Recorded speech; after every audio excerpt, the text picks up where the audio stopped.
Welcome to my channel. In this video, we are going to discuss prevention side effect of a deadlock, safe state, safe sequence, and a deadlock avoidance algorithm. Considering a single instance, we are going to discuss a resource allocation graph scheme. Deadlock prevention always has a side effect. No doubt there will be a device utilization will be less, and we can say system throughput will be less. What is the alternative for this? If I have additional information about how the resources are to be requested, then it is possible to go for deadlock avoidance algorithm. What it does, sir, it dynamically examines resource allocation state to ensure that there is no circular weight. Hope all of you are remembering, for a deadlock there are 4 conditions to be true. In that, one is a circular weight.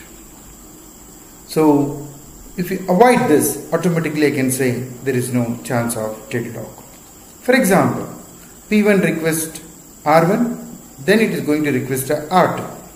And I have a process P2 which is requesting R2, later it is going to request R1, all a single instance. Then I can say there is a chance of deadlock. I can avoid it if I know this sequence well in advance. The simplest and most useful model requires that each process has to declare. What it has to declare? Maximum number of resources it is going to use. And it is possible to construct some algorithm so that we can avoid the deadlock. What this algorithm does, avoidance algorithm, it examines the resource allocation state to ensure there is no circular weight condition in that. We are going to make use of safe state in this algorithm. Try to understand what is the meaning of safe state. A system is in safe state if there exists a safe sequence. When a process requests an available resource, system must decide if immediate allocation leaves the system in a safe state.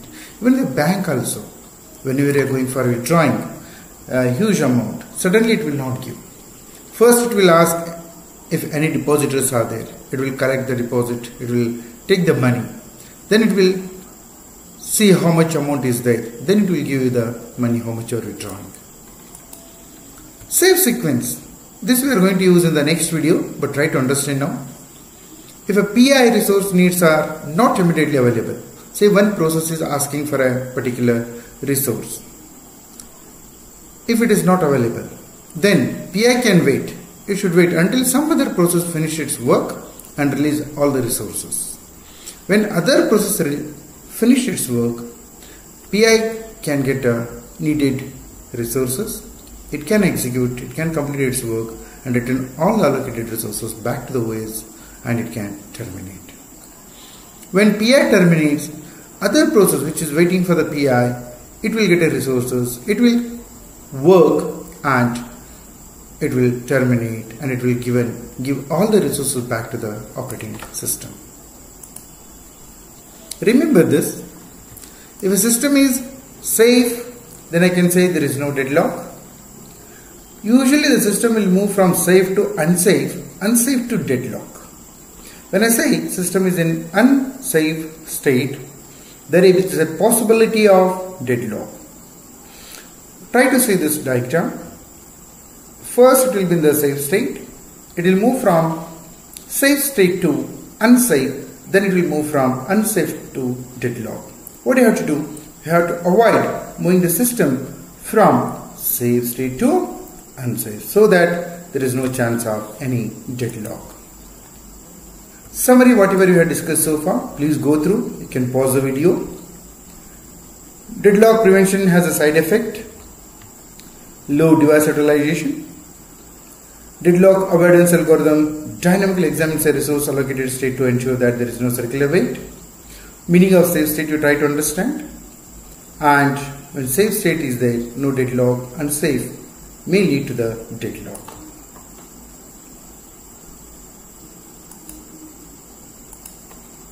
Consider only one resource in the system.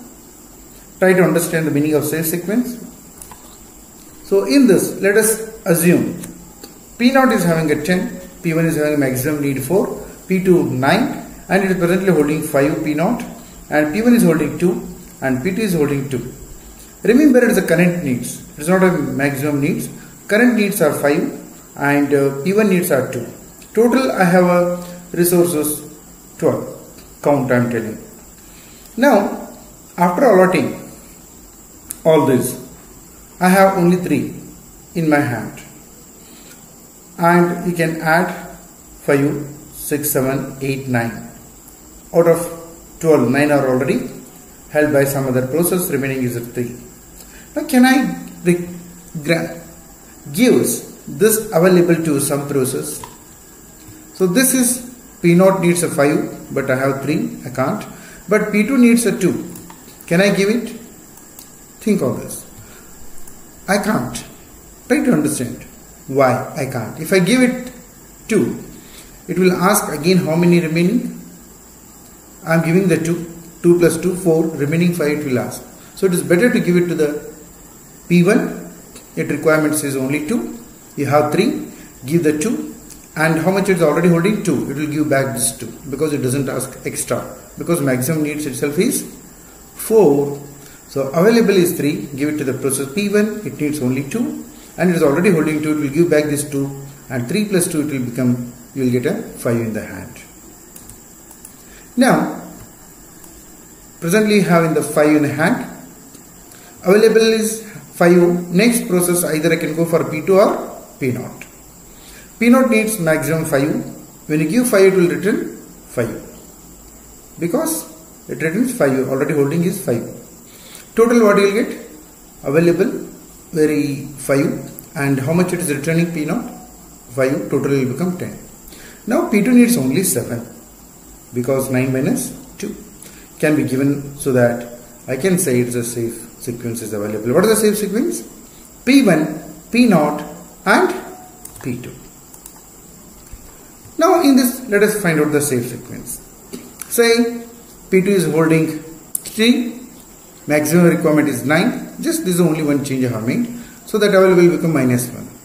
Is there any safe sequence? Say 2 I will give it to the P1. No doubt it will return remaining 2. Total I will get 4. Now can I give this 4 to any process? It needs 5. It needs 9 minus 3. How many maximum it needs? This is the current needs. Don't get confused with the current needs. For example, if I give current needs only, again it will ask how many that you have to check. So available is 2. I am giving it to the P1. In hand I will get 4. Need of P2 is 6 and P0 is 5. I cannot satisfy these two requirements. So I can say there is no safe sequence. If a cycle is there in the resource allocation graph, is it a deadlock? Pause and think. Let us go to the next. Single instance of resource type, we go for a resource allocation graph. We know, already we have discussed in the previous video. If cycle is there, single instance, it's 100% deadlock. Now avoidance algorithm we have to considering only one instance and multiple instances. In this video we are going to discuss only about a single instance. In next video we are going to discuss about a bakery algorithm, or you can say banker's algorithm, not a bakery, because students will get confused with the bakery and banker's algorithm. Let us discuss only the single instance in this video. Already discussed about request edge as well as assignment edge. Now we are going to introduce a new edge. What is that? Claim edge. How it looks, it looks like a request edge, but we use a dashed line. Rotate. What is the meaning of claim edge, sir? Claim edge from PI to RJ is there. It indicates that the process PI may request RJ at some other time in future. That's the meaning. You'll understand by saying the resource allocation graph. The same thing is repeated. PI to RJ claimage indicates that PI may request the resource RJ, which is represented by a dashed line, and this claimage converts to a request edge when a process requests a resource. Request edge converted to an assignment edge when resource is allocated to the process. Just pause it and read it twice, you will understand completely. And remember, resource must be claimed a priori in the system before requesting. Understand this resource allocation graph. R1 is assigned to P1.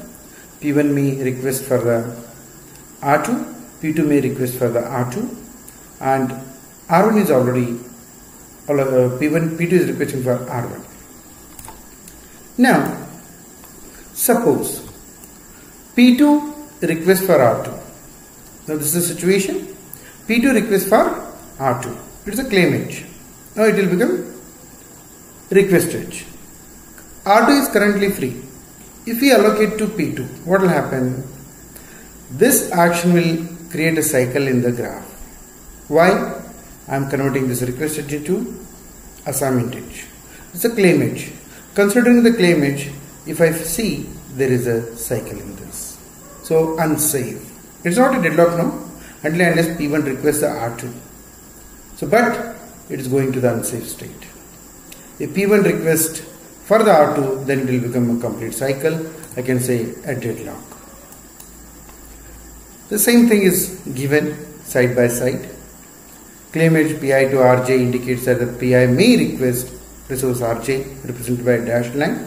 Claim edge converts to request edge when a process requests for the resource. And remember, if cycle exists, then it leads to the unsafe state considering the claim edge. Once if it becomes a request edge, it will become definitely a deadlock. The cycle exists and single instance, it is a 100% deadlock. This is a reference book. For more information, you can visit these links. Thanks for watching this video. If you like, please subscribe this channel, share with your friends. Thank you.